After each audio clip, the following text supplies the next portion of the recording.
চাওক মই তেখেতৰ সেইটো ব্যক্তিগত কথা মইতো জন্মস্থান লৈ পেলাই কোনোদিন মই মানে কোনো গুৰুত্বই নিদিওঁ কাৰণ জন্মস্থানত কি ভূমিকা থাকে জগতগুৰু শ্ৰীমন্ত শংকৰদেৱৰ জন্মস্থান হৈছে বৰদোৱা তেওঁ পৰিচিত ক'ত তেওঁ কৃষ্টি সংস্কৃতি সাহিত্য ক'ত ৰচনা কৰিলে সমগ্ৰ অসমীয়া জাতিটোক যি দি থৈ গ'ল অসমৰ পশ্চিম অঞ্চলৰ পৰা দি থৈ গ'ল কিন্তু জন্মস্থান আছিল তেওঁ বৰদোৱাত মহাপুৰুষ মাধৱদেৱৰ জন্মস্থান আছিল নাৰায়ণপুৰ কিন্তু তেওঁ যি ঘোষাকে আদি কৰি যি আধ্যাত্মিকতাকে আদি কৰি যিমানখিনি কাম কৰিলে ক'ত কৰিলে পশ্চিম অসমত কৰিলে গতিকে কৰ্মস্থানটোহে ডাঙৰ কথা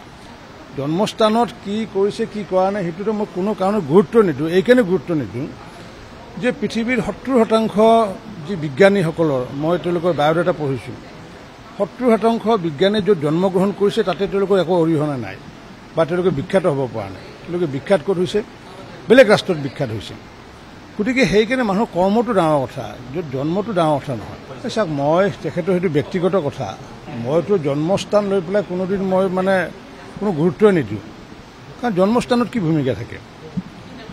জগতগুৰু শ্ৰীমন্ত শংকৰদেৱৰ জন্মস্থান হৈছে বৰদোৱা তেওঁ পৰিচিত ক'ত তেওঁ কৃষ্টি সংস্কৃতি সাহিত্য ক'ত ৰচনা কৰিলে সমগ্ৰ অসমীয়া জাতিটোক যি দি থৈ গ'ল অসমৰ পশ্চিম অঞ্চলৰ পৰা দি থৈ গ'ল কিন্তু জন্মস্থান আছিল তেওঁ বৰদোৱাত মহাপুৰুষ মাধৱদেৱৰ জন্মস্থান আছিল নাৰায়ণপুৰ কিন্তু তেওঁ যি ঘোষাকে আদি কৰি যি আধ্যাত্মিকতাকে আদি কৰি যিমানখিনি কাম কৰিলে ক'ত কৰিলে পশ্চিম অসমত কৰিলে গতিকে কৰ্মস্থানটোহে ডাঙৰ কথা জন্মস্থানত কি কৰিছে কি কৰা নাই সেইটোতো মই কোনো কাৰণত গুৰুত্ব নিদিওঁ এইকাৰণে গুৰুত্ব নিদিওঁ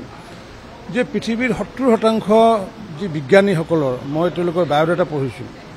70% বিজ্ঞানী য'ত জন্মগ্ৰহণ কৰিছে তাতে তেওঁলোকৰ একো অৰিহণা নাই বা তেওঁলোকে বিখ্যাত হ'ব পৰা নাই তেওঁলোকে বিখ্যাত ক'ত হৈছে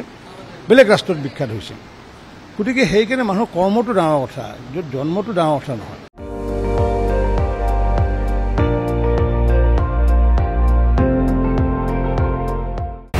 আপুনি চাই আছে ND24